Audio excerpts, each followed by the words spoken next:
collision with purpose, in pursuit of purpose.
Greetings, friends of the A Collision with Purpose movement. Welcome to the A Collision with Purpose podcast, Bridging Generations, Voices of Men in a Changing World. I'm Dr. Laxley Stephenson. This groundbreaking podcast delves into the multifaceted experiences of men across different generations. In an era where societal norms and expectations rapidly evolve, this show offers young and older men a unique platform to voice their challenges, triumphs, and perspectives. My name is Augusta Foster. I'm one of your co-hosts, and in each of these episodes, we aim to foster understanding, bridging the gap between generations and exploring themes of masculinity ranging from career dynamics to personal relationships. We bring these voices together in varied age groups to show things and shed light that we have far more in common than we have in difference, and we encourage open dialogue and mutual learning. We also look to bridge these generations together, whether it's a teenager grappling with pressures of social media, a senior reflecting on changing definitions of manhood. So in Bridging Generations, we're committed to uncovering real stories and men navigating the complexities of this ever-changing world. And tonight we're going to do today? I'm doing great. And tonight we're going to do exactly that. We're going to uncover a real story. We have a gentleman coming on, or a special guest, Pastor Robert Johnson. He'll be coming on later, and he's got some stuff to share with you. Some of the work he's been doing, and continue to do, and how he's living in his purpose. But before we even get there, Augusta, how was your weekend? How was your week? Or how's your week going? Because time is going by so fast. Today is what, March 21st? Today is March 21st, 2021.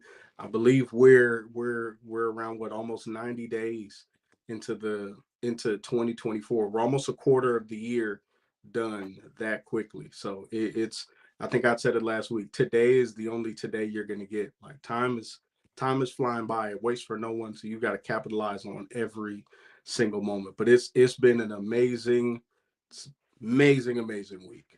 How about yourself, Doc? You said today is the only today you're going to get.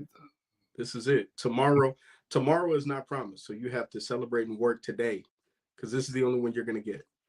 This is it. Wow. That's big stuff you're talking about there. And indeed, that is the case. You're so accurate in stating that. I've had a great week so far. first of all, I am just so thankful and grateful that I'm here. You know, there's so much, you know, with that, what else do I need, right? Right.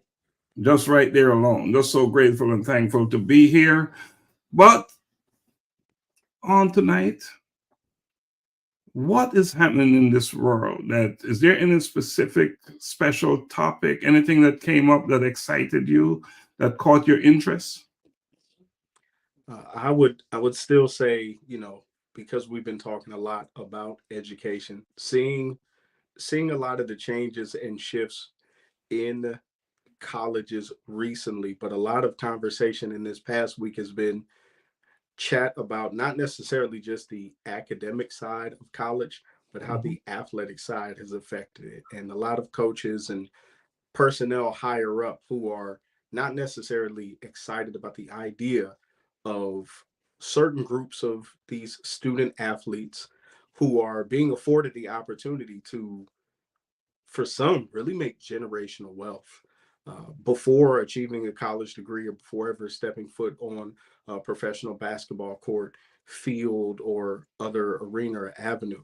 So it's been an interesting week in watching some of these dynamics play out, where you have this cadre of really a lot of older generation of folk of a certain background not really looking forward or high on the idea of institutions allowing sports, where the majority are young Black men, being able to kind of dictate their own terms. So it's Mhm. interesting to sit back and watch as conversations play out of people who traditionally have been the haves of society, specifically in this multi-billion-dollar field, which is called amateur athleticism, now where the labor force has much more to say. The people have a voice. These young men, you know, we talk a lot about purpose. They operate and push to try to excel, to get their families in better areas and get them out of poor situations. And now they're able to do this. So seeing the pushback from people is somewhat alarming and a bit disheartening to watch people who are meant to be coaches and leaders of men kind of push back on the ideas of young men having the chance to change their families' lives. You know, another area where there's a big pushback, and I was reading an article, is in the world of AI, artificial intelligence, and in the Yes. music business.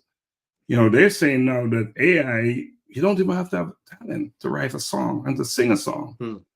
Yeah, because now you can use AI and you can produce a song and can also use their in different individuals and their voices to you know, get these songs out there. But you know, that's so interesting to me because I remember when I, as a musician, we in going to the studio back in those days, we would have to get into the studio and lay the tracks down with our instruments, and that got disrupted with a computer. When now all these different individuals are producing tracks on the computer. But guess what? Here's another distraction again. Those same individuals, the disruption, I should say, those same individuals that disrupted the industry are being disrupted now with AI. Themselves. Yes.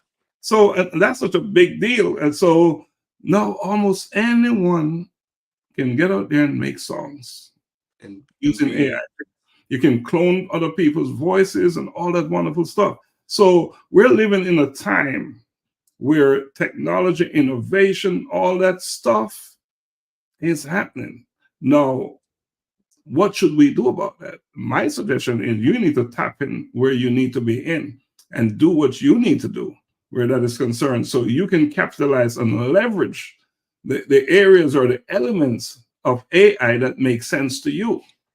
You know, because even corporations are sending their employees to get caught up with you know, artificial intelligence. So I noticed that, I saw it, and in fact, I know someone who is using it effectively in his business in the music world, and they're talking about AI will now become your doctor. They will be doing all kinds of things. They will be giving you prescription, assessing your health. You know, so for what it's worth, good or bad, it's the reality, facts, right? That's going to be the decision people are going to have to make. If you are someone who's going to use it, will you use it for a positive benefit, or will you use it for something damaging? The hope is that people see all of the abilities it has and its capabilities and go, there's so many good things that I can do with this. So it's the hope. I noticed, speaking in the same way you said that, I'll say this. I saw a short article on, I believe it's on the app formerly known as Twitter. Now it's called X.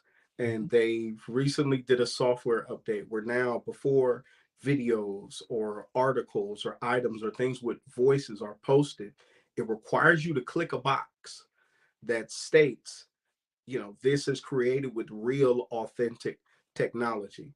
Now, of course, I could think, most people could just click yes and it could be AI. But then, as somebody who, really studies a lot of laws, the first thing that went to my mind is, I wonder what kinds of terms and agreements you agreed to that said that you wouldn't do this, and now you just clicked yes. So it's an ever-changing world with ever-growing technology. And because of that, more reason why this platform is so important, bridging generations, voices of men. And I should say that if you're watching, you will notice that two of our guest hosts are not on. Two down. One is he actually had a health-related issue. Just wish him the best of luck. We pray for him that he's back on his feet in no time. And Xavier, he's traveling outside the country. And I tell you, living in the United States, we have some things to be thankful for. He's in a place where the internet connectivity is not that good. So if he was here in the US, guess what? He'll be on, because we do have excellent internet connectivity here. So beautiful thing. Let's talk about one more thing, because we have our special guest backstage, and we want to bring him on real quick because we want to really dive and listen into what he has to share with us. But you made a commitment, so did I, that you would do something special for the duration of this program that we're doing. What do you have an update on your? Yes, my commitment was service. I wanted to commit more time to service. So this week I went around, via email and in person when I was in the offices, and petitioned around 9 more coworkers of mine, the people cross-divisionally wise, to get out and participate with us next month, who are going to feed and do work. We're going to do about basically a full 6 to 8 hour shift at the Atlanta Food Bank. Outside of that, I will also be not participating in this year, but will be donating funds to a very good cause, the Gateway Center of Atlanta, Georgia. I would also tell people, if you get an opportunity, they do a 2K, my apologies, a 5K. That's March for Homelessness every year. Small donation. So I'll be donating for 2 people, myself and my fiance, who we won't be participating this year, but I wanted to make sure the donation went through, because it's one of the 501c3s I know in Atlanta where that money I've actually been able to see and put hands on what they've done. So Raphael is doing amazing work over there. So, I will support a great cause, and also, it's a way to support the cause, support homelessness, and support family, and check every box. And it's amazing. So that is it for me. Don't forget, while you're donating, I do have a nonprofit, a 501c3. So don't forget, Global Humanity Network. So we're also doing some powerful work out there. And talking about that, my commitment is all about scholarships. The more scholarships I can encourage others to provide or to myself generate, the better off we'll be. So, and thank you for that donation, by the way, in contributing to help mine textbooks for students in Kenya. I really appreciate that. And as I say thank you, I am hoping that by the end of this show, I will be able to say that to so many other individuals, because they will step up. We have some students in Kenya, and not just Kenya, everywhere in this world, right? In the United States and everywhere, who are in dire need of support just to pay their tuitions and to buy textbooks. So As I've always said, we're not one of those telethon where we're asking for money, but we do recognize the need for support because we can't do it on our own. So if you feel it within your heart, within you, and you want to step forward and act for betterment and support a student, please feel free to do so. You can get in touch with us on our Facebook page, on our website, and on our many other platforms. So we look forward to engaging you and you stepping up and doing your part. Also, with our books, the 2 books we have out right now with A Collision with Purpose, if you purchase the book or a book on our website. From the website. collisionwithpurpose.com. If you purchase the book, $5 per book sold will go towards a scholarship fund. And so far, that is working great. We're doing just that. So proud of the work that A Collision with Purpose, JHN, and all the other nonprofit agencies out there are doing. They're doing a great job. They are stepping in and doing their parts where governments tend to fail. And that's what we're supposed to do as citizens of this world. I think right now it's a good time to take a quick break and bring our special guest on right after the break.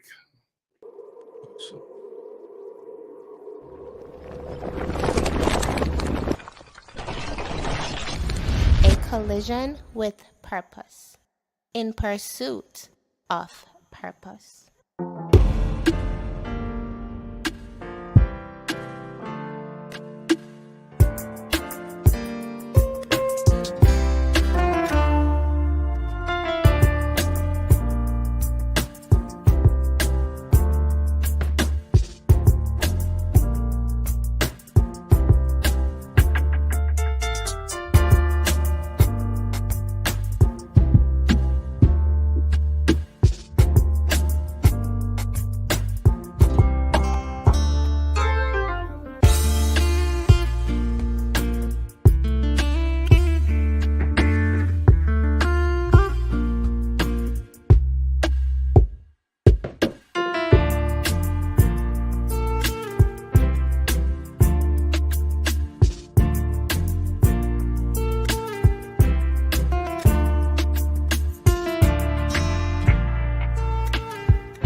Welcome back.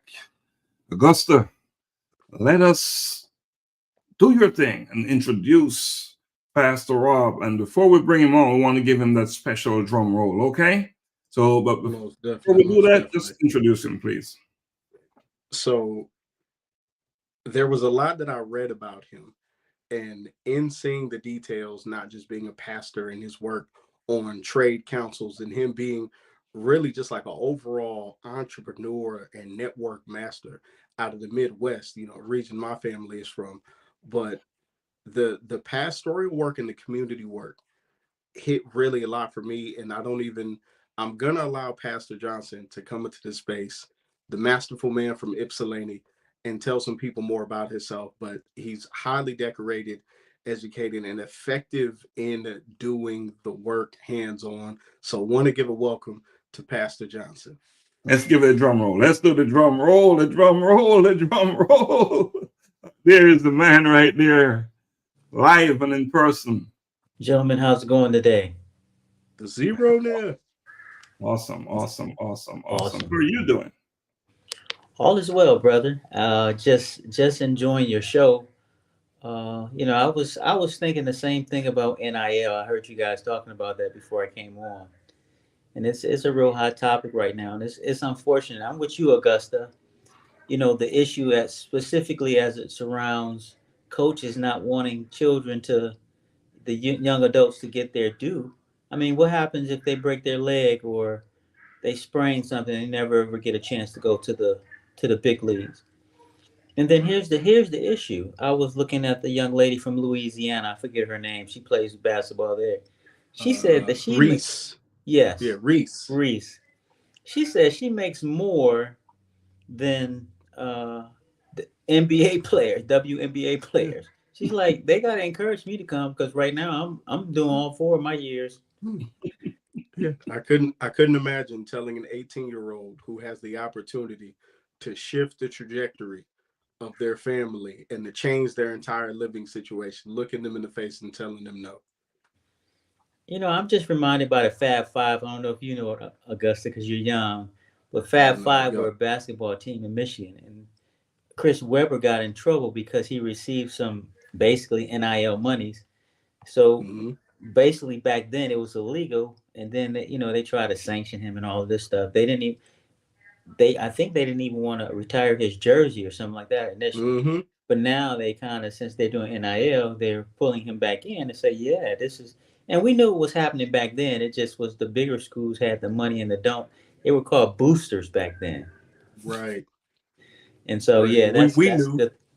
But anyway, I know we're here to talk about entrepreneurship. I don't want to sidetrack, but that's a big piece of it, because if you're like Reese, she says she's making over $1 million a year just in NIL. Right. She's like, I'm not even interested in going to the thing. So that's entrepreneurship. That's entrepreneurship. Coming out of Baltimore. Absolutely. Pastor Rob, you said that we're here to talk about entrepreneurship, but you're here to talk. You're here to talk. Okay, cool. All right, let's talk. Yeah, we just lay back, man. I like it easy. You know what I'm saying? And so I was interested because one of the things that I was thinking about as I played basketball at the college, Washington Adventist University, and I would like to think from my high school, I probably was the first person who was recruited to play ball. I had an academic excellence, and I got scholarships that way too. But the brunt of it was $16,000 a year for playing basketball, and I was doing it for free in high school. Back then in the '90s, $16,000, that was a whole lot of money. And so I just remembered, the first time we got our gym shoes. We walked in the gym, and it was like a pile of boxes. We were like, oh, that's the whole team. No, that's just person A's stuff, and this is person B's stuff. And I was like, what? So I found my name, and it like 10 or 15 pair of gym shoes, 20 or 30 outfits for joggers. This was in the '90s, and I was like, most people didn't. The basketball players, we didn't even have to buy any clothes anymore, because it was so much of the clothes was right there with the basketball team. So we mostly wore joggers a lot of the time, and my mother is a fashionista, so she had me full when I got to college. You know what I mean? So, but it's just one of those things that I enjoy. But I really think, and I'm glad to see that the playing field is being leveled for our youth, because I'm thinking about Michigan, right? The University of Michigan. Great school. I love it. I'm a fan. But when we had COVID, they were like, we're not closing down, because they hadn't been closed down for like 77 years, like not even for a snow day. That's unseen in Michigan, because we've had some stuff where it was over our head. They're like, no, we're not closing. And so the state was like, well, we're going to not give you your scholarship money. And guess what they said? They're like, well, we got 3 or 4 billion. We think that we can operate for another 250 years without you. And I said, what? I just had to think about what the president said to the state of Michigan. we can just operate without you. So you're not going to tell us what to do. And so this is where we need to begin to get our communities of color, our sports machines. And there are a lot of feeders, like here in Detroit, 3. But the bigger thing is that there are feeder companies that feed those big 3. If you do hubcaps or if you do, and those feeder companies, they make multi-millions every year. And at some point, our community has to understand that there is value in what we do. I just 2 blocks up, I stay in an urban city called Inkster here in Michigan. Oh, the home of Marcus Pfizer. Yes, sir. And Malcolm X. Yes, sir. Yes, sir. And because when they call him Detroit Red, he didn't live in Detroit. He lived in Inkster. He lived in Inkster. And so, and I just found that out like 2 weeks ago. I was wondering why we had a Malcolm X recreation center. I was like, why? But now I know. And so I'm looking at the land. And as I'm looking at the land, Berkshire Hathaway has a for sale sign there. Now, if you know who Berkshire Hathaway is,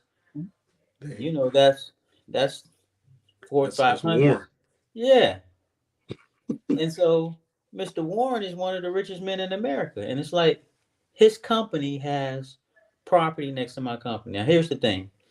When you talk about the city that I live in, I opted to buy 3 blocks in my city. I lost 2, but I still own half of 1.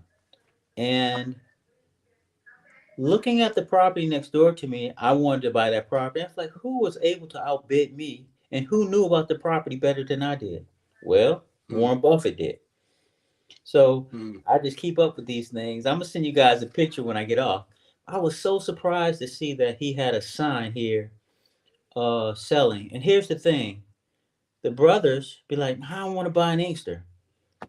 But you got one of the richest men in America buying right here in Inkster. So obviously he knows something that I've been trying to tell him, and they just don't listen. So this is what we have to start doing. We have to start listening to our elders. And this is why, Dr. Laxley, I'm glad that you are mixing the age groups, because it's very important. A lot of times, a lot of the younger people are like, I'm not listening to that ancient nonsense. Listen, it's ancient because it lasted. How about that? It's ancient because it's still standing. How about that? It's ancient because there's some wisdom behind that knowledge. How about that? And so when I hear young people say it, I try to encourage them for a little bit, but if their mindset is not there, I keep it moving. And that's the fastest way that you can lose a good mentor. And I just want to say, Dr. Laxley, I appreciate you. It's one thing to be a friend to somebody. It's another thing to take the time to mentor them. And so this relationship that I see, the protege-mentor relationship, and I don't know what you guys are calling it, but that's what I see. And that's the spirit that I felt when I was backstage. I appreciate that because a lot of times, we think that the essence of something becoming great is education, and it's not. It's actually wisdom. Because I know a lot of people who are educated, but they're not implementing what they need to do in order to make things work. And so that piece is magic. So, I don't want to take the whole floor. I kind of want to make sure I'm including everybody, because I can take over a whole podcast, but I just want to make sure I'm in the essence of what you guys are looking for, because I enjoy having a conversation. If you guys have questions or you want to lead a question in or something like that, I'm open to it. Pastor Rob, I watched your comments on a couple shows, and you said, finally, a show that makes sense. Yes. I really appreciate it when you said that, because we do really believe that this show makes a lot of sense. And this is something that's so necessary. And that I saw that. I had intended to reach out to you before that, but when I saw that, you really pushed that lever, and I reached out to you and I asked you to come on, and you did not hesitate to come on. And I really appreciate you coming on, because you have so much information, so much knowledge to share. And, my only issue is that hour and a half is probably not enough for you to say what's on your mind, but you'll have your opportunity. This is your platform. This is your show tonight. That's awesome. And say whatever is on. So to kind of piggyback on what you're saying, when people ask me to do something at this level, I never say no, because the Lord has blessed me to be in a position where I can say yes, and that's the position. How can you be in a position to be blessed to say yes? Augusta, I heard you say earlier that you were volunteering with the food bank, I believe it was there in Atlanta. And so that means that in order for you to be in a position to volunteer, you have to be in a position to say yes. Right. That's important. That means that you have the acuity, you control your time, your money is budgeted, or at least you think that it's budgeted to this point, because we don't know what's going to happen with money in the next 5 minutes based on what's going on, but there's some certainty on what's going on. And so I'm encouraged because that lets me know that this team has integrity as relates to the community. I'm always excited about what's going on in the community because for two reasons. You know, first, I heard you read a pastor. Well, that's just a title for me. You know, one of the things that I like about Kwame Kilpatrick, and the people don't talk about him much because he went to jail, but he said this one great thing, and I loved it when he said it. He said, don't let your title and position take you where your character can't keep you. It's deep. And so the thought is, if your character can't keep you in that position, then you don't need to be in it. But a lot of people are seeking positions that their character can't keep them in that position. That's the first thing. But then they're outgunned in the position because their character is so gutty that when they get in the position, it exposes who they are. And so one of the positions that expose who you are if you're a gutty person is pastoralship. Oh yeah. Because if you're a goof, if you're not aligned with what God wants you to do, you will be exposed. And so that exposure piece is something that your integrity has to keep you in a position of integrity. And we'll shout out to Minister Patrick from Kenya. But yes, the that will expose you, and you want to make sure that you let people know you're not perfect. I'm not perfect as a pastor. I wish I was. I wish I can say I was holier than thou. I wish I can say that I study the Bible every day. I wish I can say that I pray with my family every day. I wish I can say that I study with my wife every 5 minutes. I don't. And so, but the issue is the intention is there. The issue is I have the ability to communicate at a high level. And I can have the intuition. And this is what I want to tell the youngsters, you guys, and just to the world at large. Science, intellect, and knowledge wants you to forget discernment and intuition. And as an entrepreneur, I want to make sure that you know the most important thing that you have to know is to keep those two things alive. Having the spirit of discernment and keeping your intuition. Here's a prime example. I called my workers today. I run a construction company. I called my workers today. Just how you doing? How's the process going? Because I was working with an insurance claim on this particular project, and insurances, they require a lot of paperwork. So it keeps me basically on the computer, which I don't like it, but I can do it, right? And so as I'm typing in the stuff, the client calls me, hey, where are you? I'm right here working on your contract. Oh, okay. Because they're waiting on you. Well, I'm wondering why my workers will be telling you that they're waiting on me instead of just calling me. And so I call them, everything's okay. So usually when that happens, a worker is running out of work or doesn't feel like doing work that day, and they just kind of want to lollygag. And the way that they lollygag, say, oh, I'm waiting on my boss to tell me what the next steps are. So I'm looking at my list and I'm saying, it's no way that they finished the list that I gave them that quick. So I'll let it ride through because I'm the type of person that I'll go check behind you and then go ask you for a report. And then you tell me what you did. I already know what you did because I can see it because I saw it and I have pictures of it, right? One of the things that happened was today, a code enforcement officer came to the house. Like, why would a code enforcement officer come? Because one of my workers put trash in front of the house instead of putting it behind the house, which is on the note that I gave him. So I said, where did you put the trash? Well, I knew where he put the trash because I went and took pictures. As I was going to take pictures, guess who was there again? The code enforcement officer. Now, it was my intuition, and that's why I'm telling this story, and discernment that led me to go to the house to say, why would he, what? When I got to the place, the trash was out there. It was just looking crazy. I can't even say it any other different way. So I'm disappointed, but I interact with the code enforcement officer. He's like, sir, who are you? I'm the general contractor. Somebody said a code enforcement officer came by. He said, you just randomly came at sometime after 5, I think it was like 6:15, sometime after 5 to check on trash? He said, no worries. I know that the trash will be taken care of. Now, it was only discernment and intuition that had me go to the spot, you see, to make sure to see how the trash looked, because I hadn't had a code enforcement violation before. It looked horrendous.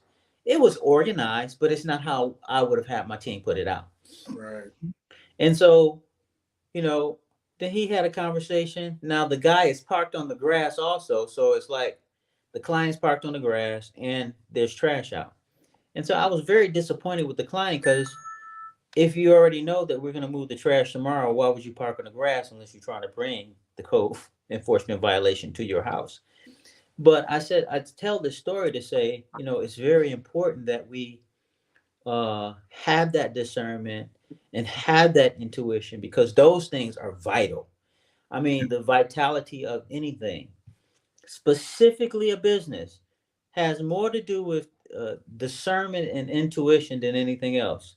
You know, a client is not happy. You feel it first. You have the vibes in your spirit first. Don't wait till they come to you. Go say something to them. You know what I'm saying? Don't have them call the city and ask about your licenses and all that. Just go to them. Hey, what's going on?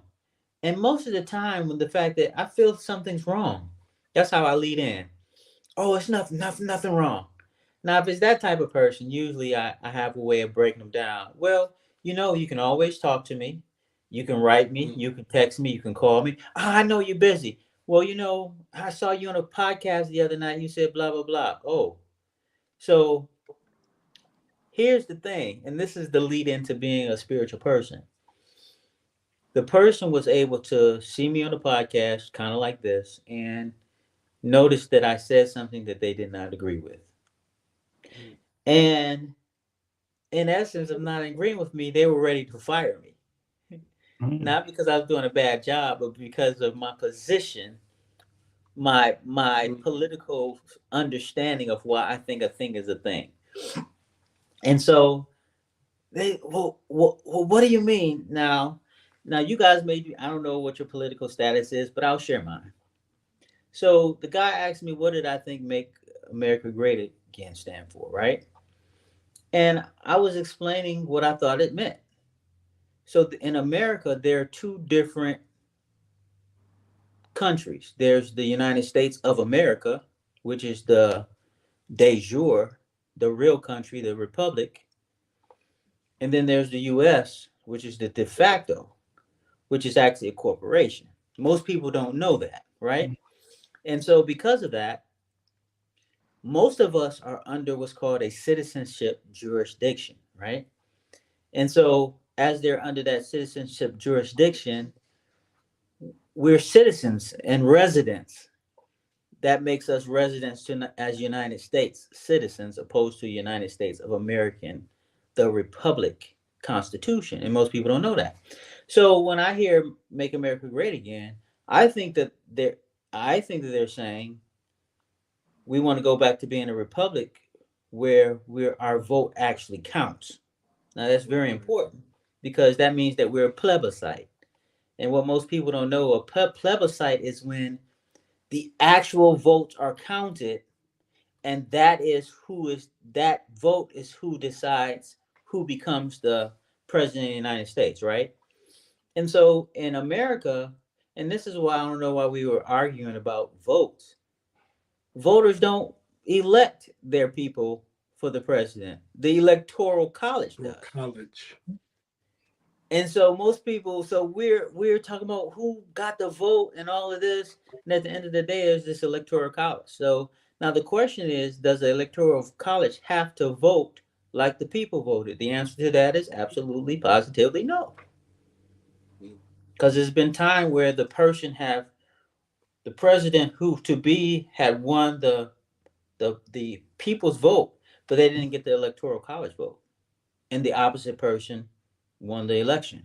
We've had that happen at least 3 times in America. And so that's just when we were able to count it. We don't know if we are able to count it now because of the computer AI revolution. And Augusta, I heard you talk about AI. Listen, Dr. Laxley, my daughter's calling me because she's a singer. She sang with what's Whitney Houston's auntie? Dionne Warwick. She sang on a program with Dionne Warwick about 2.5, 3 years ago, just before COVID started. And she got a little public notoriety, and it kind of went to her head. Good. You know, you want to have some things go to your head if it gives you positive direction, right? And so she was setting a track this week, and the track was with AI, right? And this goes to right what you were saying, Augustus, because I had a personal experience. She said, Dad, they just came to me and said, if we use the track, that they're going to take 50% of my writing royalties.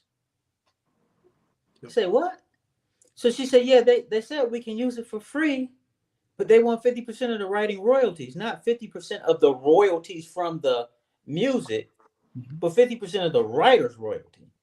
Now, if anybody knows anything about what's going on since Trump stepped out of office, one of the things that I like that he did was he did something called the Music Modernization Act.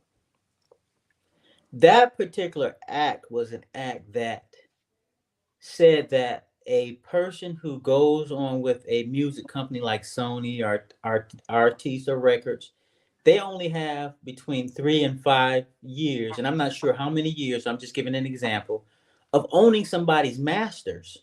And then the masters are turned back over to that artist. And so now, if you know anything in the music industry, I heard you say you had to lay down tracks, Dr. Laxley. So that lets me know that you have time and grade in the industry. Anybody in the industry knows that it's been people who have been around for 40, 50 years and died, and they still don't own their masters.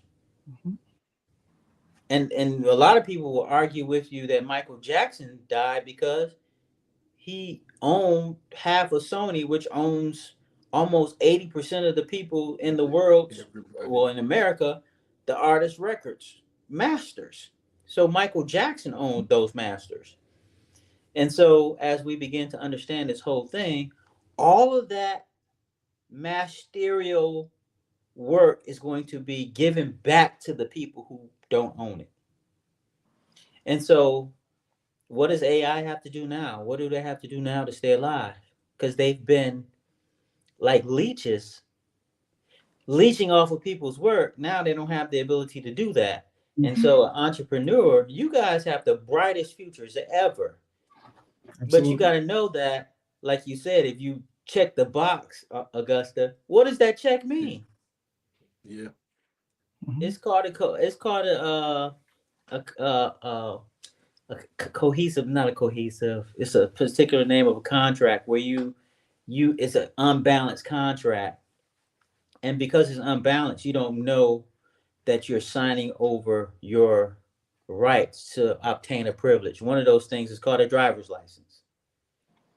Like you're actually giving away your right to travel with the privilege to drive. And so those are some of the things I like to talk about. But let's jump into a little piece about Pastor Rob, before you go there, let's introduce Rex, because he came on the screen and I don't want him to sit Rex. There. Yeah. Rex, just can you introduce yourself, please? You've been on before, and I know you've been sitting there for a while. And I just wanted you to say something, and we'll get back to Pastor Rob. Okay? Absolutely. First of all, I want to say Pastor, you've been dropping a lot of gems, a lot of games. I really appreciate that. And I'm blessed to be back here tonight with you guys. But I'm Rex Howard Jr., currently live in Houston, Texas. I'm a marriage and family therapist and a personal development coach. And yeah, that's kind of what I do and who I am. H-Town in the house. Yes, sir. And I know Ward 3. I used to own some property in Ward 3 close to downtown. Okay, that's amazing. In the 10 section where the 10 TIN, the 10 we built with 10 in that area because of the hurricanes. The hurricanes come through. And so I love the third ward. The Shipley's Donuts and that's my spot. And French's Chicken. Is French's still open down there? Yes, sir.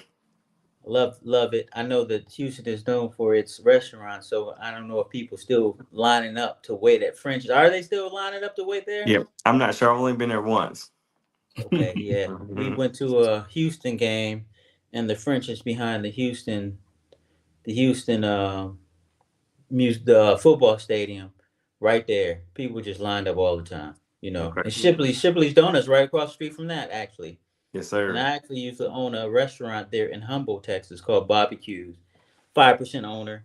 We made a mistake, though. We should have not come to Texas with a barbecue sauce that was wet. We should have came with a dry rub because you guys like dry rubs down there. Yeah. So I'm very familiar with the area. Sorry. And I was down there when the actual hurricane came through. Okay. So we were able to stay in the townhouse that's downtown in the third ward there. So that's amazing. Well, it's nice to meet you, my friend. And as far as it relates to being a counselor, that's actually what my degrees are in counseling. That's amazing. So I actually, when I came back to the Midwest here in Michigan, I was in Maryland for about 20 years. And I graduated with degrees in counseling, family counseling. Okay. And, you know, I was making about $69,000 a year just doing counseling, but I was the only brother in the building at any time. Yeah. And 9 times out of 10, I usually was the only guy. Yep. That's my situation right now. You see? And so anytime somebody kind of went crazy or needed to, back then we were able to do restraints. We don't do it now, but we had to take these restraining classes and techniques to de-escalate things. And one of the things that I hated was that I always had to be the person to kind of hold the child down or, you know, make sure we put on the professional hold that we were taught to do in order to just let them de-escalate from the situation. My manager came to me one day. He said, I noticed that all of the children that are, you know, in the thing having issues, you're the person on the incident report, but they're not your clients. Why? Yeah. And I'm saying because I'm being called from my office to go down to assist somebody else because they've activated and were able to de-escalate the matter with their client. And so I end up being the person because most of the people were like 5'2" and 5'4" and 5'5". I don't know if that's the issue with you, but that's how it is here. That was with my office. So I kind of know where you are, but I got burnt out from that. 100%. Okay. And how I got into building was a guy, his name was, I forgot his name, the doctor of neurosurgery at Henry Ford Hospital. We were very interactive. I'd go to his house. It's like, I need my kitchen done. They charged me $128,000. Well, at that time, my house was $128,000. I didn't have it was that was the value of my house. And so I was like, well, this guy is pretty decent. If he's getting a kitchen remodel for what my whole house is worth, right? And he's like, I'm looking for somebody. Well, I had a Home Depot. This is real talk. I had a Home Depot 1, 2, 3 book. And he's like, if you find somebody who can save me 20 or 25,000, I was like, that's me. I got the job. I'll take it. So I took the job. I renovated his kitchen to his liking, and I made profit $73,000, and I had 5 workers for 2.5 weeks. Wow. And guess what I said about counseling? Get that. I'm out of here. I'm out. I said I'm out. And so I made my year's salary in 2.5 weeks.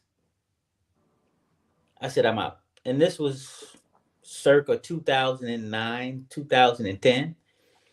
And so, this was the Obama years. So, you were encouraged from Obama being in office to kind of conquer the hill, right? And so I was like, this is my time. And so that's when I stepped away to being an entrepreneur, and I never turned back. Mhm. And it was just so much fun because I did 2 more jobs that year for about the same amount. And I was like, well, should I take a vacation for 3 years? What should I do? But here's the thing. If you're not ready for success, and this is a notable moment here for the audience. If you're not ready for success, the things that you need to do to upgrade to the level that you just got to, you've got to make new investments. And I didn't know that.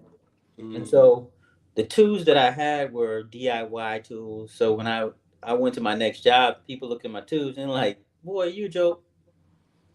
And so now I had to kind of now invest in tools that not only looked the part, but actually could get the job done. The work done.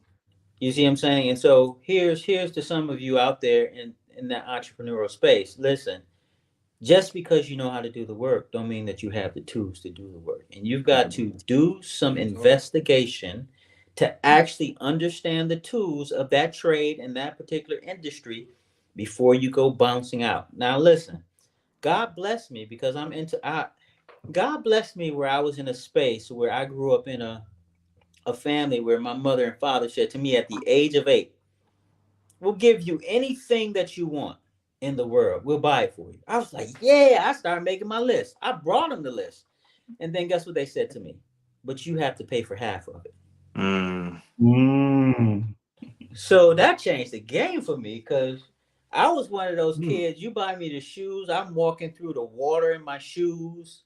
I'm walking on the back of my shoes. I'm you feeling me? If they had mud on, I just put them in they can be new or old. If they had mud on, I just put them in the closet.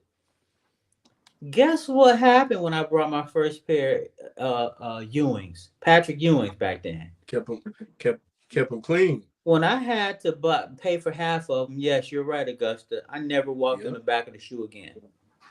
I never walked through a puddle of water again. When somebody stepped on my shoe, I was ready to fight. Yes.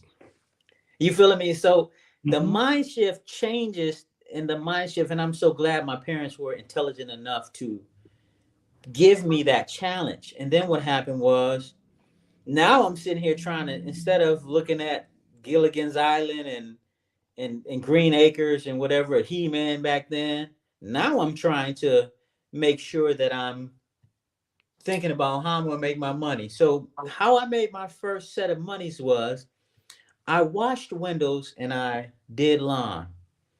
So what I did was I took my bike. I had a BMX bike. I connected the wagon to the back of my bike with a rope. I put my bucket, my squeegee, and my wand. Listen, the bucket and squeegee and wand cost $4.10. The bucket, the squeegee, and the wand, and palm olive soap, vinegar, and it was another. What's the stuff that you use in smelling salt?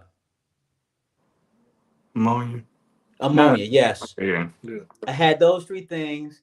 I'm saying if it cost me $10 to have all of those things, I already had the wagon, I already had the rope, I already had the bike. I took those 3 things, I would fill up the bucket with water with those 3 things, and that was a business. And guess how much that business made me that summer? Almost $3,700. Just by taking a wand, putting it on, and guess back then, we didn't have these special bifold windows where you can pull them in and wash them. You had to do it from outside or inside. People hated washing windows. They still hate it now. And it's one of the real talk. If you out there, it's one of the a great start for your youth to get that bucket. I can't see that even today I spend under $10. Today you probably still spend under $20. So inflation didn't hit that company. Low overhead. So I spent $10. Who can spend $10 to start a company and make $3,700? I put a flyer out. Back then we had to go to the school. We didn't have printers like they have today. Oh yeah, Tremaine, I'll tell you what the zero there means. But I had to go to the school. We had blueprint printing back then, so you had to have the thing blueprinted and then take it to the copy of the Xerox machine, and then the Xerox was the first Windows, just so you guys know. A little history there. And pass out my flyers. $10 still, even with my flyers. And I'm still saying you can do the same thing today for under $20. And you probably can charge those 10 or 15 clients that I had to make those monies over time, because I had actual storefronts that were commercial. Every time I touched the window, they paid me $40. I did it in the morning and I did it when they closed at night, because I had an uncle. His name was Uncle Costello, and he did the DEA in Crystal City, Virginia. He did the HUD building in downtown DC, District of Columbia. And one year, I just actually happened to go with him and was just watching him. He's like, "You want to ride with me?" I said, "Yeah."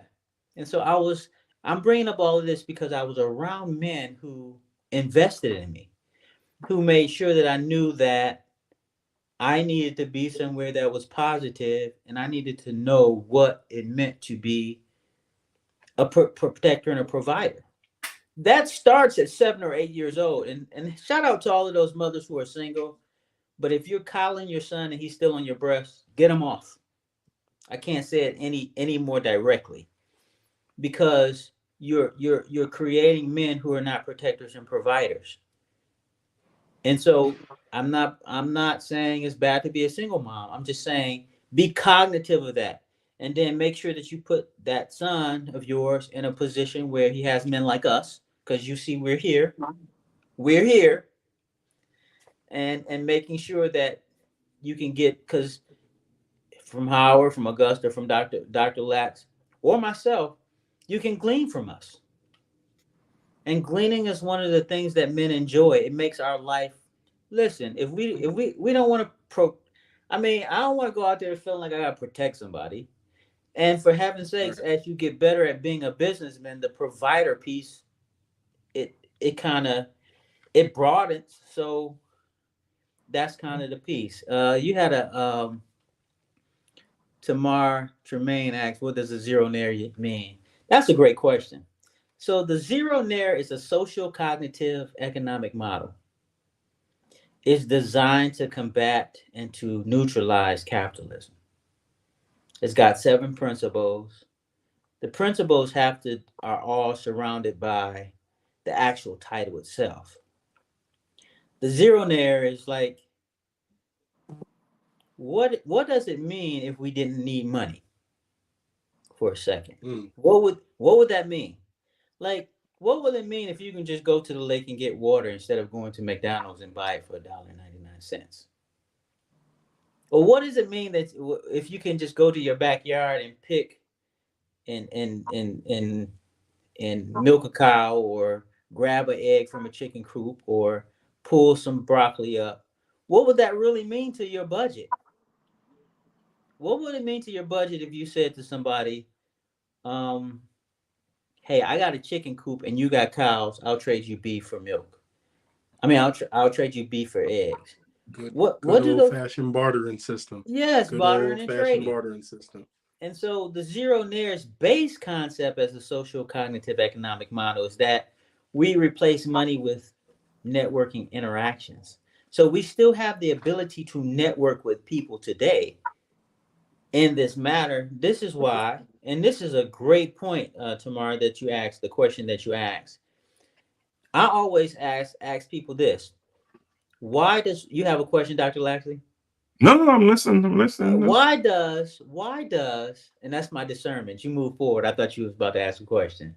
Why does Warren Buffett pay less taxes? And I'm asking you guys this. Why does Warren Buffett pay less taxes than his administrative assistant? Man, those between, are we talking the donations, the tax shelters? Are we talking the write-offs? The real answer to that question is because he trades and barters. So if I got 17 billion buckets of broccoli and you got 17 billion buckets of blah blah blah, and I want to exchange, and we just exchange, is that taxable? Nope. It's not taxable. And so that's not even a cheat. That's not even a cheat code. That's not even a income tax loop. It's all above board. It just is what it is. If you trade and or you barter something, you don't have to pay taxes on it. And so how can he now have something that's worth more? And so what you want to do is make sure that, let's say for instance, I need paint to get $1 million project started, right? But Howard, you need workers, right? So if I trade 100 workers, would you be willing to give me the paint that I need for the project? So you would get your stuff done for free, right? Yep. I would get my stuff done for free, right? So now I can when I get the money from doing the paint job, I can use all of the money that I would have had to pay for paint. Now that's profit. Do you understand what I'm saying? Mm-hmm. And you, instead of now having to pay a worker all of your profit that you would have had to utilize, now is utilized as profit. Do you have to claim that as taxes? Absolutely, positively not. Nope. Because you just exchange one thing for another. And so that piece is the piece that people don't really think about. What we do is we hurry up and we run out there and we're buying Louis Vuitton instead of branding ourselves. And so what the zero nair, the undercurrent, I'm giving you the undercurrent thought because there are actually 7 principles. But the undercurrent thought is, what happens if everything that you do in life is zeroed out? So I don't know if you guys know this, but in 2030, between 2030 and 2035, they're saying that African American households will be making 0. Did you guys know that? And so 0, meaning that we will not be making money. Now, how were they able to say that in less than 11 years? Because somebody out there is going against us. Now, you will hear theorists in the university say that it's going to happen in 2050. But in the actual communities, they're saying 2030, 2035. And so if you start to do a poll of men who are protectors and providers, they're under attack if they're men of color. And so now what we have to start doing is shifting. If you want to take us to 0, we will go to 0, but we will be zero-nairs. You get what I'm saying? So you want to decentralize money, but not still keep us centralized to not having any money. And so what we'll do is we'll be zero-nairs by making sure that we have the ability to have a cohort group of people of color who do business together. What do I mean? When I was 13, I went to take my junior lifeguard class. And they had the junior lifeguard class at the Jewish Community Center on 10 Mile in Middlebelt. The young man was having a bar mitzvah.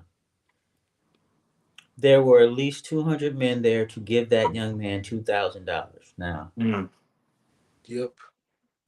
I have to take my glasses off every time that I think about it, because I don't know a young man who is a person of color who have had the opportunity to have 20 to 200 men give them $2,000 each. Do any of you know? Okay, so then the next thing was, do the math on it. So what were the conversations that they were having with this young man? You have the ability to hire college students. This I think the boy looked 15 or 16. I didn't do the research on what bar mitzvah means, so I don't want to act like I know what the Jewish faith mean. I don't. Or the community or ethnicity. I don't. But the essence of what they were telling them, because I was sitting there waiting on my class, they invited me in. They gave me food. I listened to what was going on. It was not a secret. They said, You can go out and hire people. Get this? They gave them job descriptions. They gave them folders, because back then we had folders and job descriptions. It wasn't on computers. And they were saying, hire this for your people. Now that young man owns uh, a grass cutting company, and it makes millions a year. And here's the thing: he owns a real estate company. It makes millions a year. He also owns a donut shop and a corned beef shop, and the two of those make millions a year. Ask me after 21, has he ever raised a finger to work? Negative. Negative. And so he's zeroed out. And one of the ways that you can be a zeronaire is that you have people who have no idea about finances, who are not in conversations like we're having right now, which are very vital to our community. And this, Dr. Alexi, this is why I said this group is a podcast that makes sense. And I should have spelled it CENTS, because if you have sense, then you make sense, right? So then the question is, at what point can we empower our young men to be protectors and providers? Listen, I've got my daughter now signing up for paparazzi jewelry. Now, as a Christian, I grew up now where, I came home from college one day and I had an earring in my ear. Yep. My father said, "Bro, are you okay?" I said, "Yeah, Dad, I'm good." He said, "No, you're not, because you're not coming in my house. You're not coming in the house." I'm like checking that. to see if you're still wearing it. If you wearing that ever again, you're not coming in this house. And then my college buddy, he had him in two ears. He said, "Brother, are you straight?" He said, "What do you mean I'm straight?" Because straight meant two different things. Straight meant like a straight line, or straight meant like whether you were kind of. He like, "Are you straight, brother?" He said, "I'm straight." He said, and then my friend said, "I'm straight like that line in the sidewalk." My father looked at the line in the sidewalk. He said, that line ain't straight. So needless to say, at that particular time, it wasn't friendly for us as Christians in that time to actually have that in. I end up taking it out my ear, and I just haven't wore it since. But in today's industry, it's okay for people to kind of do those things, as long as there's some modesty. That's what I teach: modesty, right? And so my daughter, for $99, she can have access to jewelry that costs, and she can sell for $5. And she can make up to $15,000 a year untaxed. Did you know the youth under the age of 18 can make $15,000 untaxed? Untaxed. So think about this. Let's do the math. If you start in the 8th grade, 9th grade, 10th grade, 11th grade, 12th grade, and we still talking about the zeronaire, by the way, tomorrow. If you multiply 15, right, times 5, right, we got 75,000 that you can have toward college that you never touched. Now, if you know about the Gerber plan, now you can also do another, I think it's 17,000 a year. So you're up to 150,000 just from, she's 8 years old. Now I gotta be a dad, girl dad, whatever it's called now. I don't like the term, but I gotta be a dad girl now. And what I'm gonna do is I'm gonna sit back and just be in the background while she's on the net selling jewelry. I said I want you to have a complimentary business with that. Why don't we get some silicone molds and sell soap? So now I'm giving her qualifications on what my expectations with her is. When my wife was smart enough at 2 to start teaching her phonics, and she was reading at 3. So guess what I did to augment what my wife did? Sweetie, I love to hear you read books. So guess what? Every day when I came home, I was so tired. But she said, "Dad, you want me to read you a book?" "Oh, I love it. I love to hear you read." Guess what? Every 5 minutes, she's bringing me books. So then I see her coming in the room. I'm talking on the phone. Guess what I'm going to say? "Oh, my daughter read me a book last night. I was so proud of her." I'm not saying that for the person on the phone. I'm saying that for my daughter. So my daughter hears it. She hears me talking. Guess what she got in her hand in 3 minutes later? So I'm talking. Oh, I gotta go. My daughter has a book, and I'm gonna let her read to me. So then the next day, my daughter's saying, "Dad, I read 4 books today." Dad, I'm like, "What 4 books?" Dad, today I read 13 books. What? And so that's what we need. So now, guess what I'm gonna do with her with this business? I'm gonna stoke that same fire. Right. See, a lot of times we take these things and we try to gaslight people to be negative. Gaslighting is a good thing if used in a positive. Just like peer pressure can be bad peer pressure or good peer pressure. Or good peer pressure, right? Talk about it. And so when you gaslight somebody, gaslighting can be bad or it can be good. Mm-hmm. So when I gaslight my daughter, guess what? It's for good intentions. It's for me to point her in the direction that she needs to go in so that I can get the desired outcome that I know she needs. Not that I need, that she needs. So I'm acting like I'm forgetting that I got to pay the $99 for the paparazzi because I wanted to come to me and say, when are we going to get the thing? Because 6 years ago, I brought her a piano and I can't get her on it. And I don't like to make investments that I don't get a return on, especially when you asked me for it and it wasn't in the budget, right? And so thanks, Tamara, I appreciate it. And so that's the piece. And so I'm excited about these little small things. And so I'm saying to us, we've got to start gaslighting our youth in these type of matters so that they can begin to understand that there are expectations that they need to have from us, that it's not okay to be on the weekend sitting 18 hours in front of a PS5. Right. It's not okay to spend my older daughter, she makes clothing for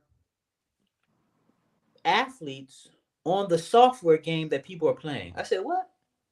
She said, yeah, Dad, I make about $600 or $700 every 4 or 5 days from selling clothes that I make electronically to those people who want their people on their games to look different than everybody else's people.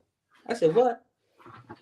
So I'm giving her high fives because she's able to do something that I think is equivalent to selling ice water to somebody in Antarctica, right? I think you would have to be in hell to get ice water, right? What should we sell some NFTs? Right. so it's like, and making money from it. Yes. And so I'm like, okay, so not only are they wasting your time, they're taking your resources, but you don't have a job at 15 or 14 because you're on a computer for 18 hours. So that means that they're taking your parents' jobs. And so I can tell you, there is no situation that I'm paying for. Okay, if somebody asks me for a birthday present and they get a Visa card and they take their Visa card and they pay for clothes, they may be able to get it that way. But outside of that, issues like there, you're not coming to me and asking me, can you buy me clothes for my video game person? It's not happening. Now, what I will tell you is, if you need clothes to go out there for your lawn care service, I'll make sure you get some Dick's shorts or shirts or a belt or something that's going to support you doing that business. And I'm saying to our parents who are listening to this, listen, if you're investing in nonsense like that, you're starving the other piece of it. So you're feeding one area of it and you're starving the other area of it. And eventually it's going to catch up with you, because if you're not saving properly, if you don't have a arsenal of money put up, at some point it's going to catch up with you because inflation is coming. So I want to kind of open up the thing and see if you guys have any questions, because I think before we go there, I think we want to take a quick break and come back and we'll talk about, you talk about making money, but we'll also want to talk about the importance of saving money as well. So let's take a quick break and we'll open up some questions and get you to talk a little bit about the significance and importance of doing something with that money that you're making. Right? Blessings from Jamaica. This is Sheila Topstar. Tonight I will be performing one of my latest singles. entitled Far. Yeah. Now, this song is a reflection of my life. However, I believe that this song can also be a reflection of your life. Enjoy. Far me I come from, I me know where me I go. Far me I come from, I me know where me I go. Me see the aim, me I navigate to success. Working smart, no rest. Me I see the progress. Want to achieve, so me give it my best. Me I do my thing now, what's no one else. Some of them must be thought they were my friends. Smile with me, but I meet them against them. Want to set up my life and my journey end.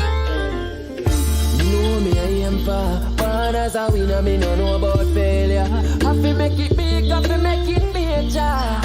Stacking up the currency paper. Far me I come from, I me know where me I go. Far me I come from, I me know where me I go. Now last me way now, cause me know where me I go. Far me I come from, I me know where me I go. Me know me I go, cause me know me I come from. Where me I come from, dark like dungeon. Some say me not go nowhere, that's my assumption. But mine I kill them, so them brain function. Far me I come from, and I turn back. Overcome my struggles, me no want it come back. Judas them a fight me, Mortal Kombat. Them full up of jealousy and judge, I no love that. You know me I aim for top star, cat never fear no danger. Have to make it big, have to make it major. Stacking up the currency paper. Far me I come from, I me know where me I go. Far me I come from, I me know where me I go.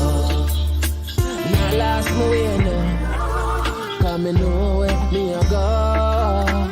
Far me I come from, I me know where me I go. Learn a lot along the way. Sorry for my dog, them bite anyways. Me know the pain me get betrayed. Me conquer emotion, use a spit and pave the way. Calm me mind and relax. Me nah go worry, I guide nah fear. Them set the goods, we set the date and the chops. Trying to get me in a trouble with the cops still. You know me I am far, born as a winner, me don't know about failure. Have to make it big, have to make it major. Stacking up the currency paper. Far me I come from.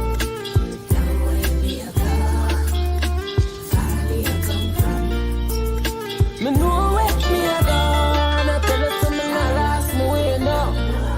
Cause me know where me I go. Far me I come from, and me know where me I go.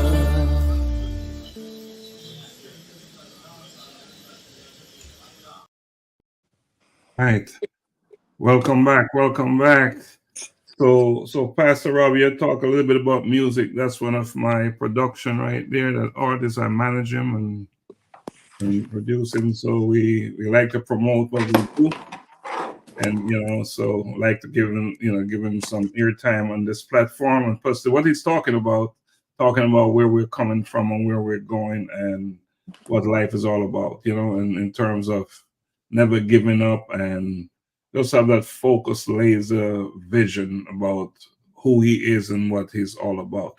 So, gentlemen, our listeners, we've been talking to Pastor Rob, and he's been teaching about some powerful stuff, be a zeronaire and all kinds of good things that he's been sharing with us about how to be a good parent and be that parent who is, aware and not just a parent, but to play that role in your child's life and be present all the time and not be the parent who is just existing, but to be present, to be active and doing what a good parent should do. So, Pastor Rob, we thank you for sharing all the wonderful knowledge and information you've been sharing. I know Tremaine said you're teaching, and indeed that's what you're doing, teaching. So you talk a lot about making money, but isn't there another element, another component? Because lots of people, you see it with athletes, they made so much money, but yet at the end of the day, they end up bellied up. So what are some of the tools or ways what can you share with our listeners regarding how to keep their money and let their monies work for them? So you have to understand the system of money, right? And so I'd encourage our viewers to understand the difference between what's called a fiat cash and the value that it has versus real money, which is actually gold, silver. We consider secondary money real estate. That's why it's called real. And that's why it's in the state, right?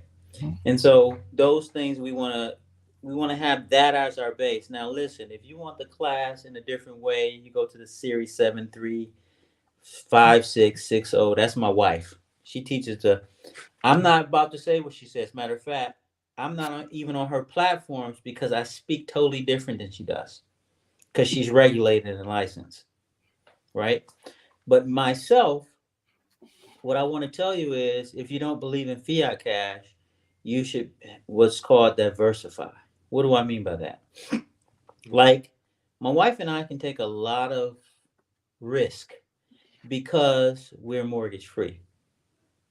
Why are we mortgage free? Because we chose to downsize, understanding that the two of us wanted to be entrepreneurs. If something happens with both of us at the same time, like COVID, it happened for about 3.5 years. We got through it with no issues because we owned our house outright.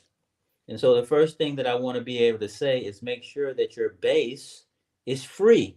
That's why I'm the zeronaire. Now, you might like, well, Rob, you're a builder. You can build a house. Listen, one of the things that you know about a person who does the job, they don't want to do it when they come home. So you have to know that my wife, I have way more things to do in my house to build and to fix on than I do with my clients. Because when I get home, I don't want to do any of these things. But I say all that to say that one of the things that you can invest in is a land bank home.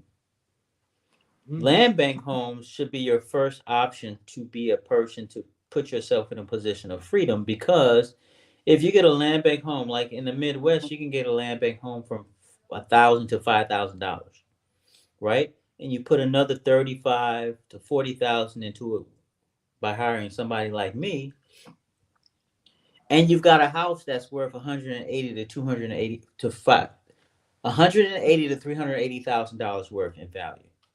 But you can pay $40,000 to $50,000 off in 4 years. And so that puts you in a position of freedom. So people ask me, why is your company so important? And why is it thriving during COVID? Why is it thriving when we're having down times? Because I can take risks that other people can't take. Because I don't have the risks I don't have the liabilities that other people have. I can tell my wife to stay at home. Now she's a PhD candidate. So it doesn't, she doesn't have to go back to school if she don't want to. She don't even have to work if she don't want to. She does. But that's not something that I depend on from her. Everything that she does it on her own, for instance, right? Why is that important? Dr. Laxley asked me, saving. Well, I want to bring up, what is it? Can you guys just check it for me? I think it's Matthew 25:14. I think it's the story of the talents. And in the story of the talent, God gives to the person, he gives one guy 5 talents. Now, talents in that time meant money. Yeah. All right. And so, not talents in terms of gifts, which is really what he's talking about, but they're interchangeable, right? And so he gives 5 talents, he gives 2 talents, and he gives 1 talent, right? One person goes and makes his 5 talents worth $10. The other person goes and makes his 2 talents worth 4 talents. And the other person goes and makes his 1 talent, when God gets back, is 1.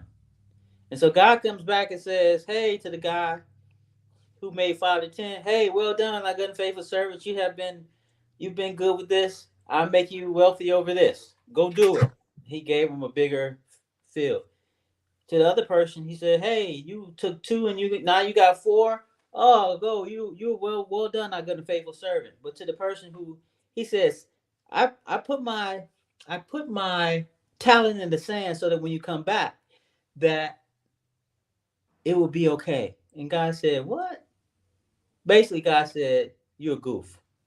And he's saying, I get away from me. I know you're not. Now, to me, we always talk about talents when we preach this thing, but I think it really has to do with saving. Because when you put your money in a regular savings account, it does not really accrue anything. And in this particular text, to me, it's saying you're putting your money in a savings account, and the savings account is not doing anything for you. So God is saying to those people who are putting their money in savings, you're goofs. He's saying, I need you to understand money, so much so that if I give you, because everything that we get is from God. Our talent is from God. Our talent can make us money, right? If I give you this thing, you need to be able to multiply it times 2. You need to be able to multiply it times 5, right? And so when we put this in practice, well, what does that mean? It means that we need to be investigating how do we multiply our money. Matter of fact, in one of the texts, God says, be fruitful and multiply. Well, a lot of people think that that means go make children. Okay, in the broader sense of in the broader sense of it, when we look at the etymology of the word, the belly and the uterus it does mean fruit. Okay, I get it. But the other piece that it could mean is that when you be fruitful and multiply, multiplication means that you take something that is one thing and you multiply it more than one times itself, right? So you shouldn't get one back. You might want to check out Terrence Howard by a chance. He got some nice work that he's doing on math technology, and I've had some chance to listen to it, and it makes a lot of sense. Although some of the theorists are angry about it, it makes a lot of sense. Check out his new math theories. I like for us to find holes. If I find holes, I'm going to write them and tell them I found a hole, address it. Not, you know what I'm saying? Not like, bro, it's a hole there. Go somewhere else. No, because we have to present ourselves to the public and then ask for public scrutiny back. Even as I talk to you guys, if you hear something that I said tonight, hey, Pastor Rob, I heard you say this. That didn't sound right to me. I went and looked and you were wrong. Guess what I'm going to say? I'm going to say to you, oh, great. I'm going to make the adjustment so that when I present next time, I fix that matter and I'm going to keep it moving, because that's what entrepreneurs do. But one of the things that I would suggest that you do to multiply is cryptocurrency. The space is a space that gets rid of white supremacy. So the thing that's holding you down, centralized bank, is being decentralized at this moment as we talk, since 2010. And people are saying it's a fake. There are some people out there that fakes, of course, but anything they try to mimic and fake and not. I'm not talking about those people. I'm talking about the actual ideology of it. So the ideology of, and I think I heard you guys talking about it last week or a week before. The ideology of decentralized currency is that no one person owns it. Your wallet takes the place of a bank teller, right? Your electronic wallet takes the place of a bank teller. The blockchain technology takes the place of the technology that the bank has. So there's no need for a bank. That's why Bank of America and Chases are closing down right now. Matter of fact, they say that crypto stands for cryptographic, meaning a technology that has a hidden source. That's what it means. But crypto also means death. So when you think about cryptocurrency, death of currency, it's the death of the centralized banking system. Think about it. And so if something is about to be death, where there's death, there's always life. When the door closes, one always opens. And so what we're sitting in, and any entrepreneur knows this about investing, is that you want to put your money in front of a bubble. What do I mean by putting it in front of the bubble? If you know it's about to be a war, you invest in war stock. If you know it's about to be time to invest to vote for a new president, you see what the the largest congressmen and women are voting for, and where their money is going, you put your money there. Matter of fact, it's one theorist out there. He has a software system that looks at what Nancy Pelosi and Maxine Waters and Obama does. And at that time, they do the same thing, and they say, hey, we just ride the wave. Because if you're in the room and you're making the rules and you know something's about to change and you have the ability to invest and make money on it, why wouldn't I take that same investment, right? Exactly. So those are some smart things to do. But back to the crypto part. The cryptocurrency is important because it takes those 300 families out of control. So we're shifting from being a white supremacy world order to being a country-based world order. So you'll see people like BRICS start to form. And those who don't know what BRICS means, you guys know what BRICS means? So BRICS. Okay, so BRICS is the competition for the U.S. in the NATO right now, right? So BRICS stands for, right? What does the B stand for? Anybody know? Let me say this: the dollar is under serious pressure. Right. The dollar is under serious pressure. So it stands for Brazil. It's Brazil, Russia, India, China, and South Africa. Yeah. So the word BRICS stands for those. They've come together to form a new conglomerate to go against the Western powers, NATO. And what most people don't know is that BRICS have already crashed the dollar. Yep. So our dollar has been crashed probably since November of 2023. Some people would say since COVID, but I'd say no. I'd say at least 2023. And so the importance of knowing BRICS is that when our government, early on I said, and this is as it relates to his question on savings, but it's a deep thought because I want you to have base before I give you information, right? So if you take fiat cash, the term fiat means that our cash is fake, right? Our cash is just basically monopoly money. You guys know that, right? Rex, you know that? Did you know that? It hasn't since they've what is the actual? I have a relative, as a side note, a relative who actually owns a piece of real tenured, what's written on it, and it's actual real exchange, like weight of gold dollar. Yes. So there are dollars out there. That's a great point. I'm glad you brought that up because that's actually where I was going. But since you said it, I just met you today, so the audience know this is something that's true. There are dollars out there that have this is worth its weight in gold. This is worth its weight in silver, right? So you can take that dollar that you're talking, and you can take that to the reserve, and you can get its gold value. When it became fiat cash, it's just worth the money that is printed on, right? And so that's why we can keep printing. What I say is, you guys, we should just get a printing press and start printing money, because that's basically what America does, right? And so what the rest of the world is saying, well, hold on, we're gonna call you on this. And so what America did was they ran to the OPEC nations and said to the OPEC nations, well, will you back our money? Will you accept our currency as oil, bartering and trading, right? And the OPEC nations said yes. But guess what last year the OPEC nations did? They said we're no longer taking American money. So the American money is no longer backed by oil. That means the American money is crashed. Right. So if you didn't know that your money in your pocket is worth nothing, now you know. And so now, because the money is crashed, now you have to start to take the money and its value before the world recognizes that it's class and put it in something that you can get a real return from. I think that mining cryptocurrency is the best way to get a return on your money, because what a miner is when you mine for something, it means that you're digging for something, right?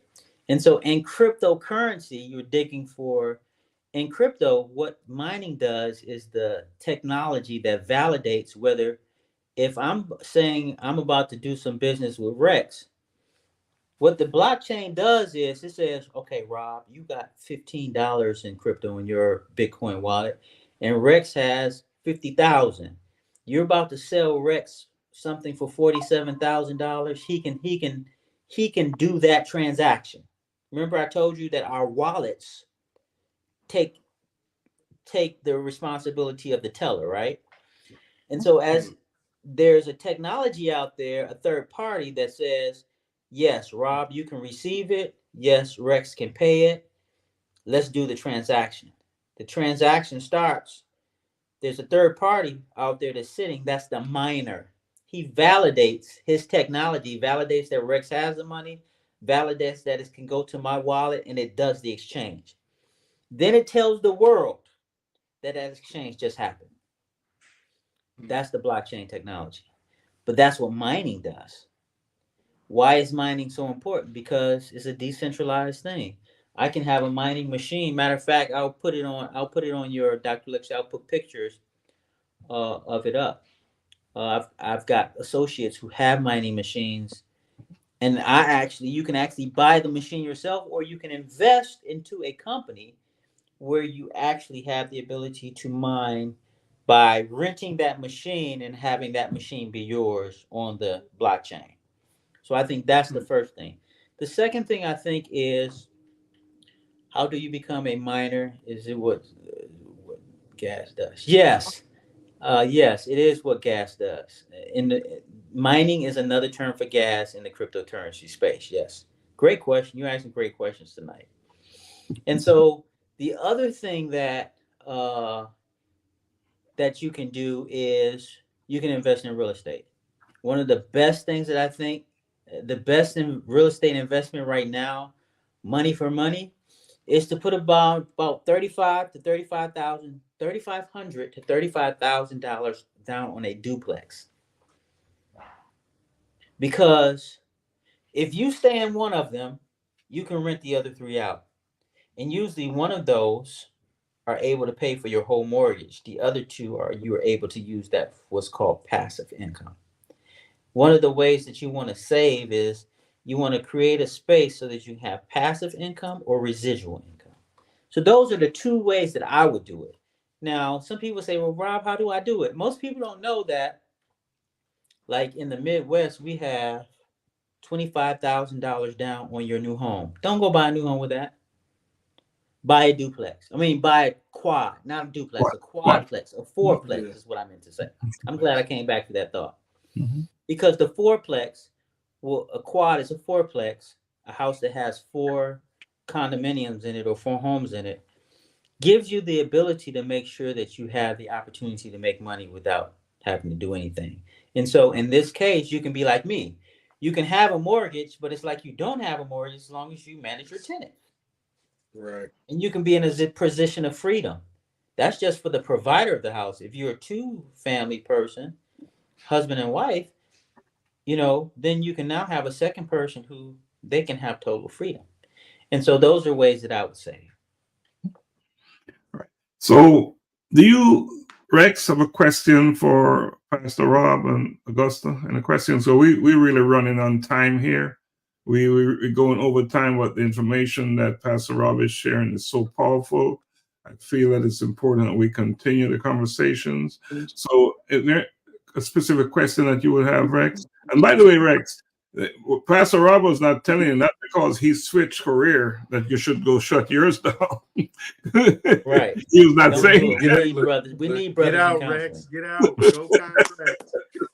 Right. Because I still use my counseling degree in my pastoral studies and my pastoral counseling, and then also I use it because I volunteer with a group called Pathfinders. It's like Boy Scouts and Girl Scouts. Yeah, that's actually really dope. And this is just going to be like, this was me being obedient to God, but also he already gave me a vision for something much bigger. So this is my stepping stone because I just graduated last August. So it's just going to continue to get bigger and better. But the question I would have, well, before I ask my question, I first want to say everything you said tonight is teaching me something new. And I really do appreciate that. But the question I have for you is, for that individual, young man, young woman, that's starting from scratch, right? Maybe they have access to people that will invest in them, maybe they don't, but they don't really have too much information when it comes to finances, putting your money up or just saving or investing. Where would you say they should start? So right now, I have a wood chopping. I have a log chopper, right? It costs $1,200. So a cord of wood goes for between $300 to $800. So that's chopping basically a quarter of a tree down and making sure that that tree is being able to be sold to people who have fireplaces, right? They're in the south and where it's hot, they're in the north where it's cold, right?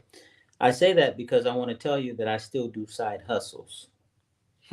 Now, when I need a break from everything that I do that's high pressure, guess what I'm doing? I'm chopping wood.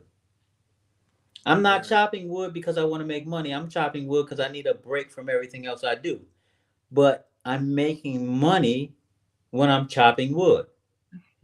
And so I'm saying to you, you can make my Facebook known or my number known to the world, that you can call me and I'll be able to tell you 1,000 things that you can do as a side hustle that if you're just sitting and watching TV, there is a side hustle you can do. If you're paraplegic, there is a side hustle that you can do to make money.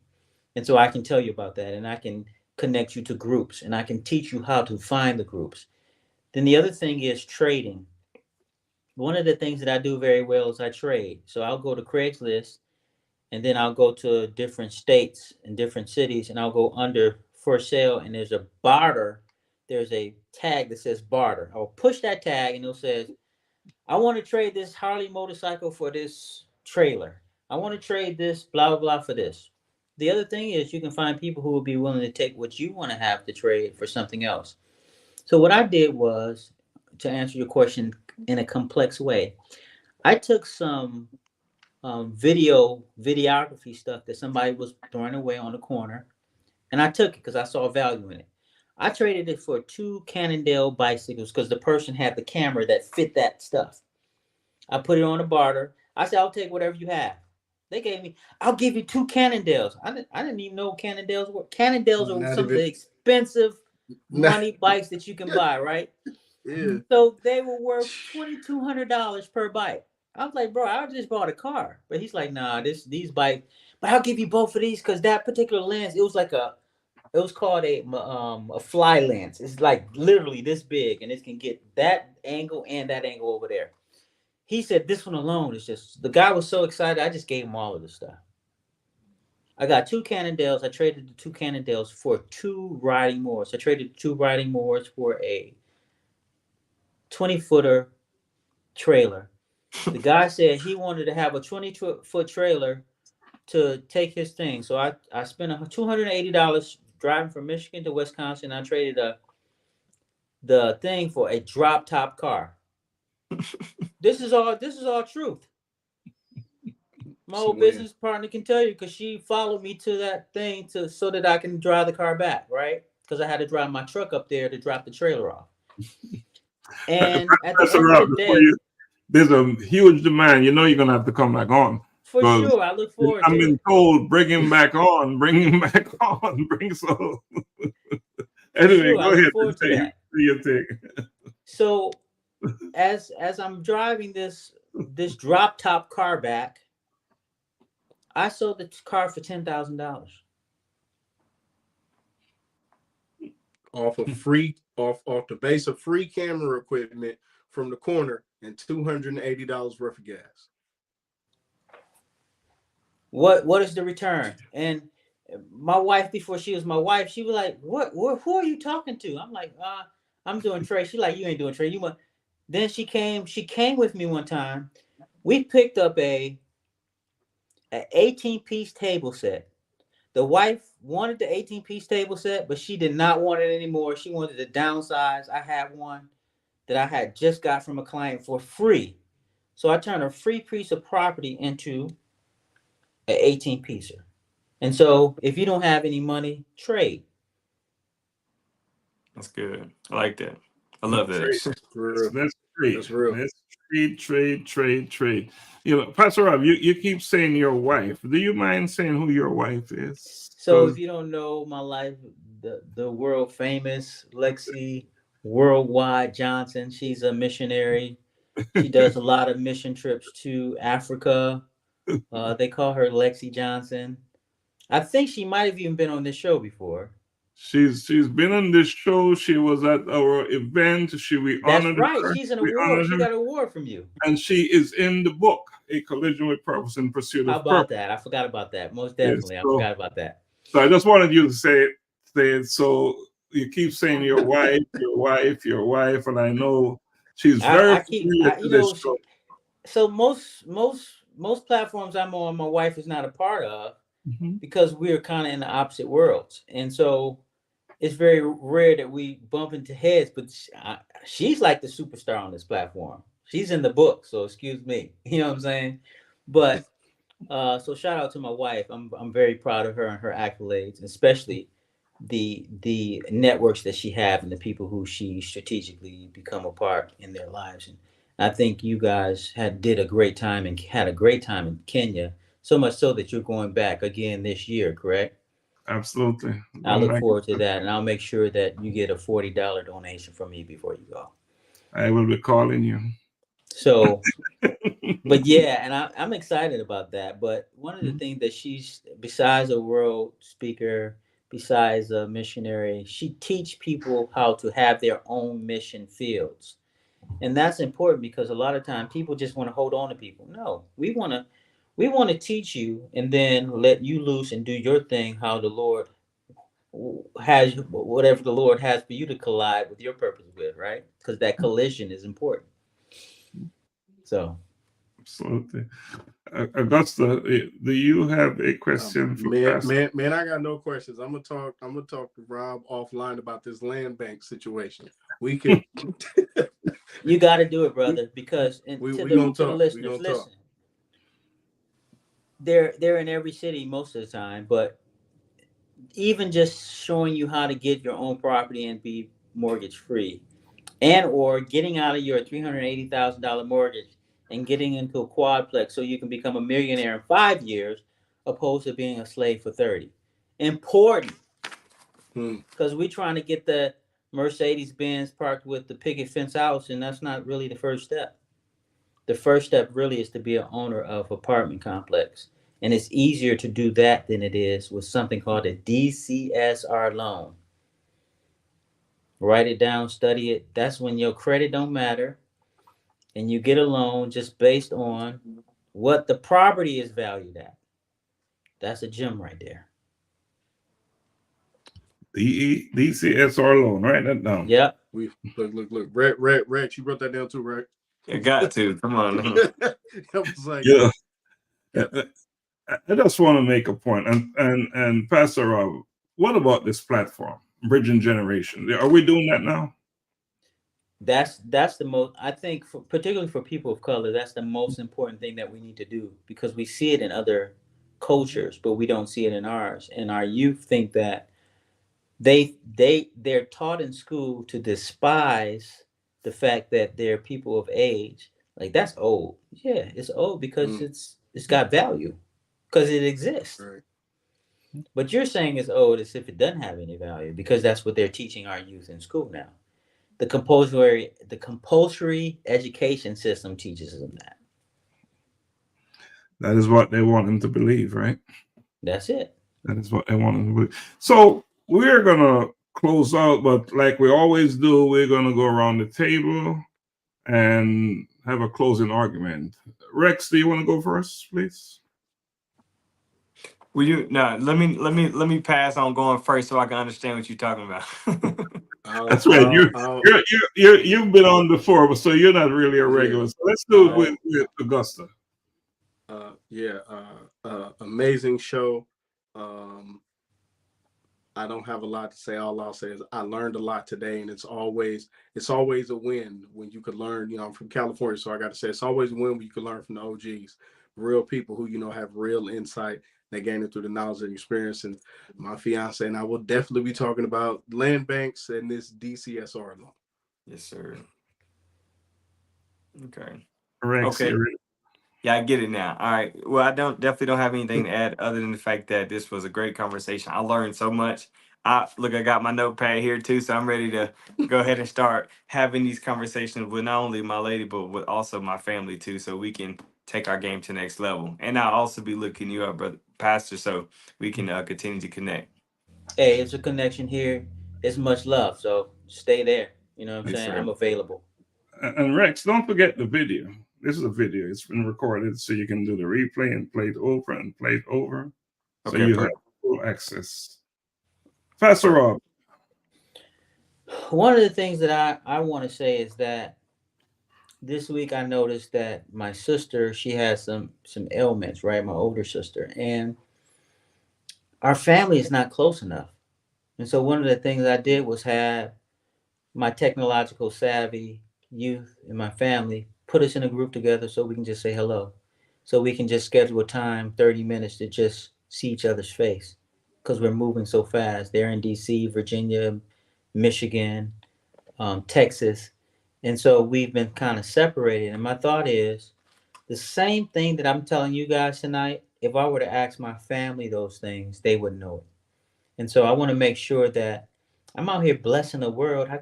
Why can't I bless my own family this way? Especially even though they're extended, they're still my family. Why should somebody be telling them, oh, I saw your uncle on blah, blah, blah? No, they should be able to say, I saw my uncle this week. And so that's the fundamental shift that I'm changing in my life. Not just my nuclear family, but my extended family. They will have that same access to me. And I will make sure they know the things that I know. Because what does it gain a man if he get the whole world, but he loses his own soul, right? Doesn't make any sense. So that's my argument for today. I so appreciate that. You hit a home run with me when you say family and having that conversation. Because every single Saturday at 8 a.m. in the morning, we make a phone call in my family, and we'd have 6, 7, 8 of us on, and we're talking about whatever comes up. We talk about it, and we've been doing that now for, oh my goodness, for so long. In my family, sisters, brothers, cousins, name it.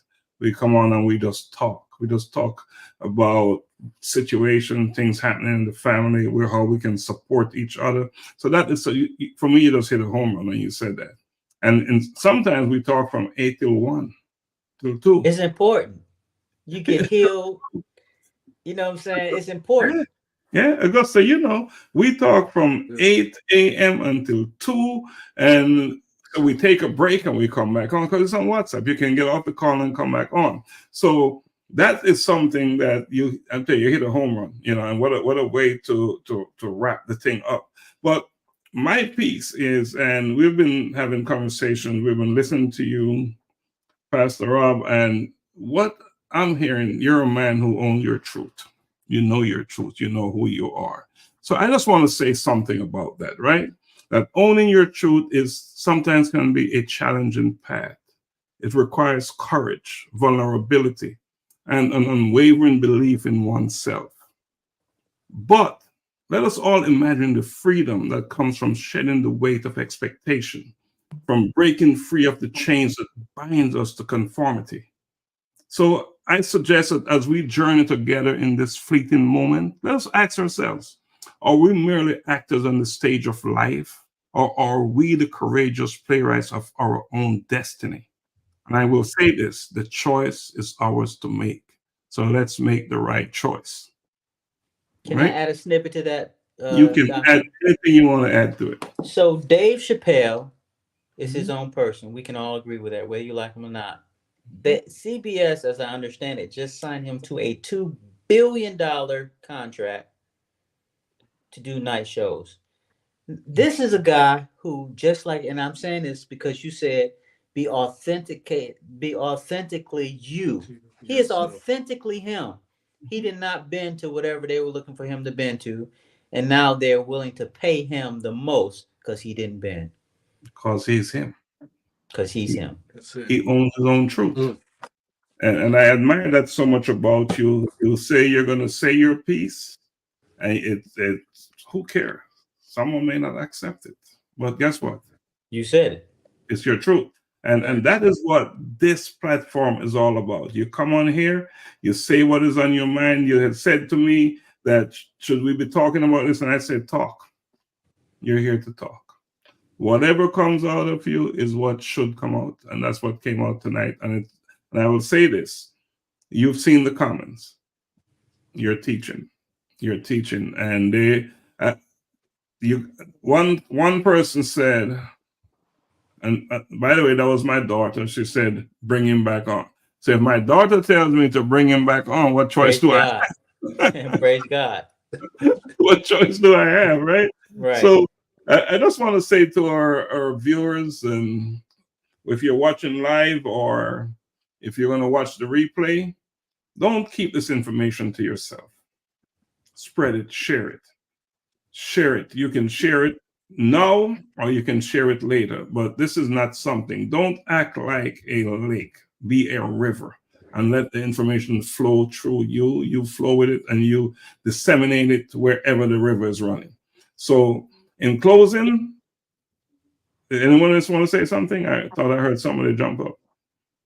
We're open to say what is on your mind. So in closing, I want to say thank you to all those who joined us tonight and those who will join us on the replay, and just wish you just prosperity in all things that you do.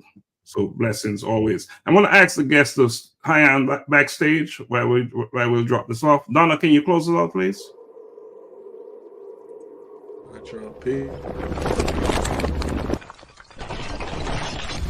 A collision with purpose. In pursuit of purpose.